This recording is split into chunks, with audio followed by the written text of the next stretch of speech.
When the Mars Volta released their sophomore album Francis the Mute in 2005, the band was not only at their peak of skilled musicianship even before the Laus of the Comatorium and Amputecture, Francis the Mute continues to re-enter the conversation with its original, haunting, and multi-layered narrative that will be talked about for years as one of the greatest progressive rock albums ever. I posted a video on my channel titled, "Is Francis the Mute the greatest concept album of all time?" And I can't remember the last album that not only sparked a debate online on its narrative, but how the Mars Volta community has even created an analysis of their interpretation of the story, and also it's accurately deciphering what is happening and using lyrics and how it connects overall.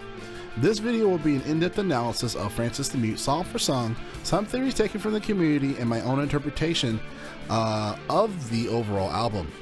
I'm Powell Music, and this is the Francis Mute Deep Dive.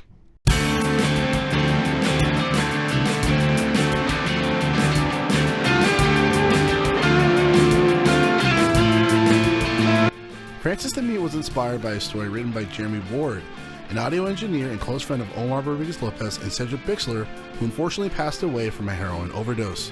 The story was found in one of Jeremy's journals after his passing, and Omar and Cedric wanted to pay homage, creating one of the most ambitious concept albums today. While there are various interpretations and points of view of the album, the concept revolves around Vismond Cygnus, a drug addict in search to find his parents. This is identified from the first song of the album, Cygnus, Vismond Cygnus, with lyrics that say, "The ocean floor is hidden from your viewing lens, a depth perception languishes in the night. All my life I've been sowing the wounds, but the seeds sprout a lacrimal cloud." If you didn't know what a lacrimal cloud is, like myself, it means connected with weeping and tears, which is also a symbolism referring to the tragic deaths that have occurred in his family.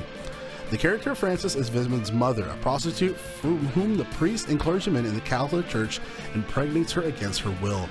The church attempts to give her an abortion, in which she refuses and attempts to get away from the clergyman giving birth to the baby she has, Vismond.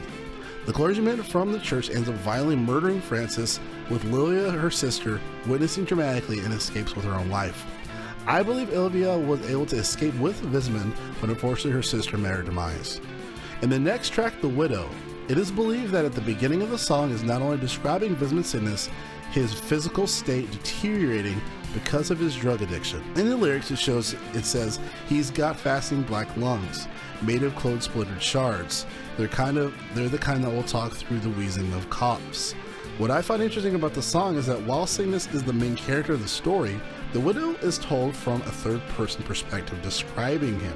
Because the song is called The Widow, my theory is that Francis is watching over Cygnus and describing him while in her spiritual form.